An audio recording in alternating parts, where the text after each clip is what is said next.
Welcome back to Dual-Sided. We're back. Another Aaron Rodgers headline. Yeah.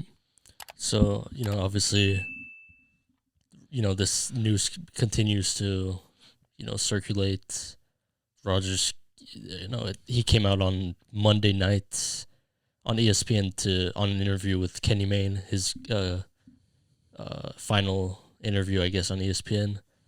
And, obviously we reacted on that night, and after seeing the video the first time, I didn't take anything away from it. But seeing the second time, you could read between the lines, and there's some little subliminal, little cryptic things that Rodgers said. He said that he threw a wrench in the Packers' plans after he won MVP. So that, I think, that really changed my mind on where he is right now. He could obviously change his mind, but right now, after seeing that, it looks like he's done in Green Bay. Obviously, the Packers have final say. That they own his rights. They own the rights to his contract. In June 1st coming up. I know that's a date that people are floating around for.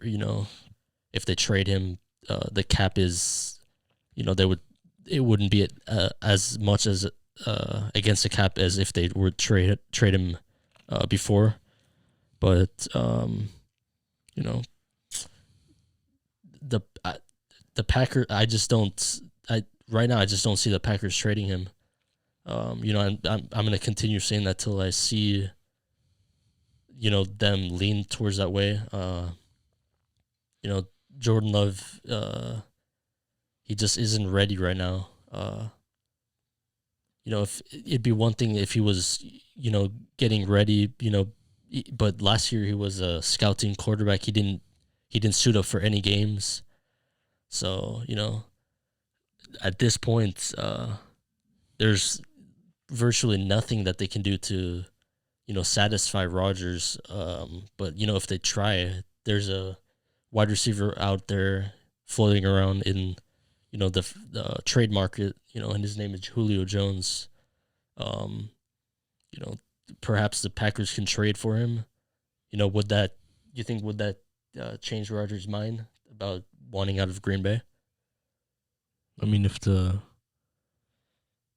don't know, it depends if they have the cap. You think they have the cap? The Packers. Well, if they trade the Julio Jones, if they trade for him after. Well, no, the Falcons. The Falcons are gonna trade him within the next week. There's a report. There's also another report that they've been offered a first round pick for him. I just don't see the Packers being that team that offers a first round pick for a 32-year-old wide receiver. Out of the teams, that the Titans, the Patriots, Colts, Ravens, Chargers, and Packers, who I think offered that first round pick. Baltimore, Indy. I don't know if Bill Belichick would give up a first round pick for an aging wide receiver. Maybe the Titans. Yeah. Obviously out of those teams, there's one team that really you have and he went on the Undisputed when they called him. His I guess his choice was, or his conviction or whatever, he wants to win. That's what he wants. But out of those teams, the Titans, you're not gonna, the Titans are a good team, but you got Kansas City at that division or in the conference. I just don't see them getting past Kansas City or even Buffalo. The Patriots, that's just not. They're probably not gonna. They're definitely not gonna win their division.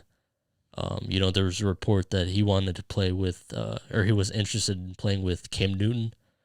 So that could happen, but I just don't see him winning there. The Colts, I think that's a possibility. With Pat McAfee, he's been pushing for that, for Chris Ballard to trade for him, so I could see that happening. The Ravens,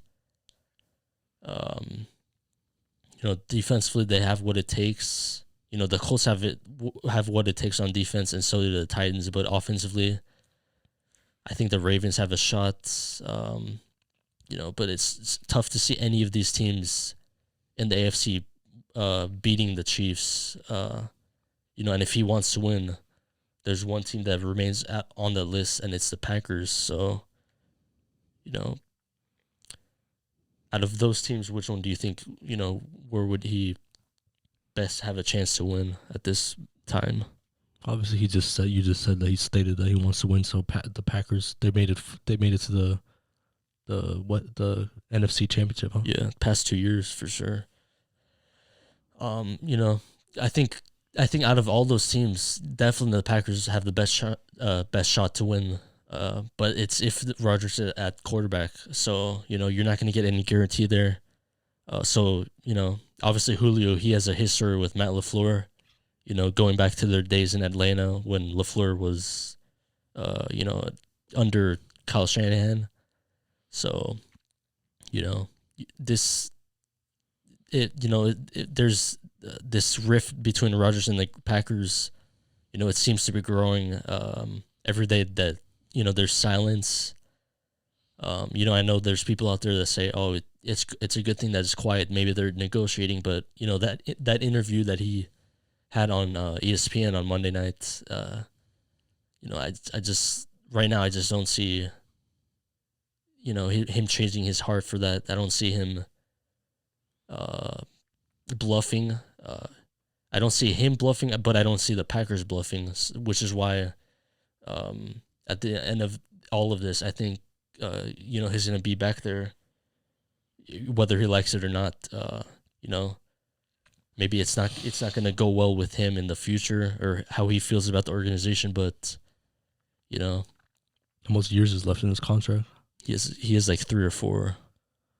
And, that it'd be one thing if this was Deshaun Watson and the Texans were, they were going to trade him away, but Deshaun, in his 20s, early 20s, he could afford to sit out a season.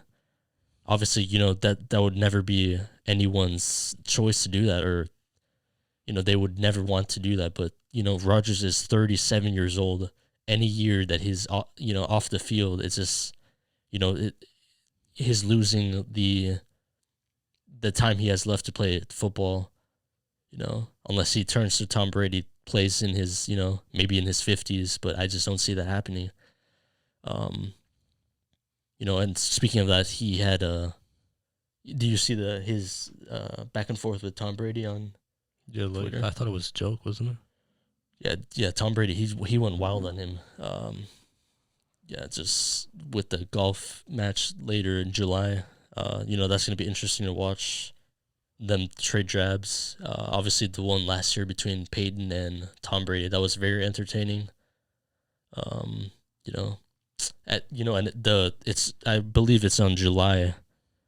So the decision should be out, obviously. Yeah, that's what I'm thinking.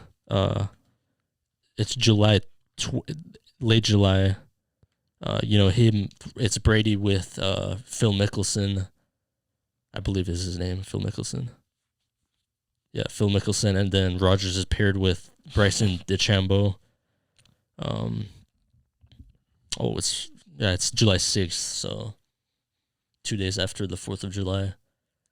And this before training camp, so you think he's going to be traded before then or no? For June? I don't think it's only... It's July. It's July 6th. There's a trading deadline? There's no deadline until in the middle of the season, but... Oh, then obviously he's going to trade it at some point. He's going to trade it? Yeah, at some point. Yeah. Yeah, You said that the Green Bay has the leverage, but ultimately that may be the case. But I mean, ultimately, Aaron Rodgers is the Hall of Famer, and who do you think the fans? Which side do you think they're gonna? Rodgers. Him? Yeah. Even if he wants out. If anything, they could. I see them booing the Packers going out the tunnel. I already see that happening. I don't know. I don't see it that way, because the Packers, they have no owner, so. If they had an owner, it would probably be easier for Rodgers to find himself out, But you can say the same thing if they had an owner. Maybe none of this would happen because Mark Murphy. He thinks is all that. He thinks he's doing. He thinks he's the man in the town in Green Bay in Town. Same with Brian Gutekunst. But the truth is, Aaron Rodgers is the guy who built. Who rebuilt that place. After Brett Favre, after Ted Thompson drafted him. So, I you think if the Packers try and trade for Julio, you think that would try and bring him back, or? No, I don't know if they should risk that because they could give up a lot, and Rodgers could still walk. Yeah, that could happen. And if they trade for Julio, they possibly could. Obviously, obviously I said earlier that they were offered a first round pick. I don't see them offering a first round pick for him. Maybe they offer a second and Jordan Love, and give Rodgers give him that sense of comfort and confidence that they believe that he's there to stay for a while.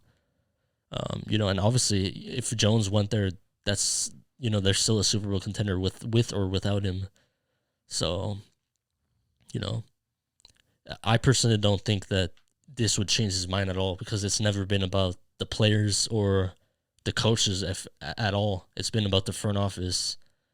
And, just watching the interview on Monday night, his tone the whole time, he gave virtually everyone love except the front office. And, at this, there's people saying, oh, the Packers, they should side with him over the Gutekunst. ESPN reporter Rob Demovsky, he said that that's just not going to happen. They're not going to let go of Gutekunst, so that people can get that out of their minds. Obviously, the last video I mentioned that the Green Bay Packers have the leverage, which they ultimately do at the end of the day. They could choose to trade him or not to trade him, because they own his rights. But Rodgers can take the high road, and that's who he is as a person. He holds grudges, whether it's a good thing or not. He could take the high road and sit out, but that's just not something I see happening. With him being 37 years old, and at that age, I just don't see him sitting out and not playing the game he loves. But the June 1st deadline, that's going to be something to watch. If the Packers do decide to trade him, they could trade him after that. The cap is going to be, they save almost half if they trade him after than before. So that could happen. Out of all the teams that are interested in him, the Broncos, I think, are still number one. I don't know who he would choose. I think if he had the choice, obviously he would choose San Fran. That's a team he grew up being a fan of. Him, there's a bunch of quarterbacks that grew up in San Fran, by the way. Him and Brady were huge Niners fans. But obviously they have Trey Lance, so it goes down to the Dolphins. That could be a possibility, but they got Tua Tagovailoa. They got to give him a chance, in my opinion. I think he's going to be a good quarterback. Raiders, I think the Carr gets, he gets called out for. I just don't see why. I think is a good quarterback. Really, I think you can get far in the playoffs with Carr. You just have to build around him, which they don't have. They have no defense. So I don't see how he would be attracted to that team. The only thing I see him attracted to with the Raiders is just the Las Vegas market. It's on the West Coast. It's not California, but it's close. But at the end of the day, it's the Broncos. If the Packers decide to trade him, the Broncos have the most pieces available to trade. The best pieces too. I think Drew Lock would be included in that trade.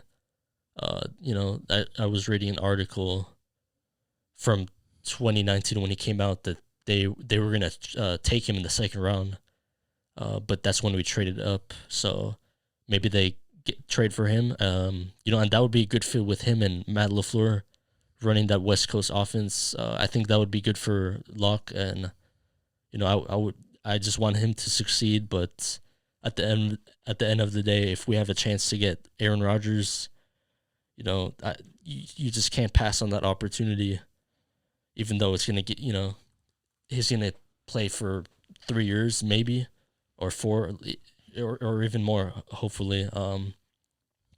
So I think Drew Lock would be included in there. I think probably they're going to ask for 2 or 3 first round picks, and then a player on defense, which I think could be Chubb, which I do not want to give him up, or Patrick Surtain, who we just drafted. Which many people believe the conspiracy that we drafted him just to trade him for Rodgers. Obviously, I would rather keep Chubb since he's proven, but you think that any team that has the ability to trade for Rodgers, they should do it no matter what the cost is? No, I wouldn't go that far. You wouldn't? No. What's your line that you drew? I wouldn't give the first round picks, much of them. I wouldn't give that up. Because the asking price is going to be at least 2 or 3 first round picks. You think that's good? I don't know about 2 or 3, maybe just 1. Yeah, no, you're not going to get him for that. You can get away with 2 first round picks if you're lucky, but I'd rather give up 3 first round picks and just give up Drew Lock than give up 2 first round picks, Drew Lock and Chubb or someone else on defense. That's just a line to cross, and obviously they could trade. If we trade with or for Rodgers, they could ask for a wide receiver in return, or a tight end. They could ask for Fant. They could ask for Judy, Tim Patrick or Sutton, Hamler. Judy and Sutton are off the table in my mind, and Fant. Those are 3 guys that you can't trade. If any of them are involved in the trade, I'd rather just, and I hate saying this because I would love having Rodgers on the team. I would rather just stick with Locke. See if he is the guy, if he's the answer. If he's not, then hope, if Deshaun Watson, he comes out clean in all of this, maybe we get him. But, it's going to be interesting to watch. I think either way, I think Denver is in good hands either way. Whether it's, if we don't get Rodgers, okay, we're with Drew Lock or Teddy Bridgewater, but Lock better win that. And if at this point next year, if Rodgers or Deshaun Watson aren't our starting quarterbacks, then then we messed up big time because we passed on Justin Fields, which I'm definitely not going to forget about that at all. I'm hoping out for this. I'm waiting for something like this to happen, a Rodgers trade or Watson if he's clean. Because at the end of the day, we passed on a quarterback that has the ability of becoming I think Fields is going to be a Pro Bowl caliber quarterback, and we passed on that. So, we'll see. But we'll try and keep updated with this as news comes along with Julio and Aaron Rodgers. We'll get those videos out. Follow us on social media down below. And at DUALSIGHTED. Yeah, DUALSIGHTED. Anything else? That's it.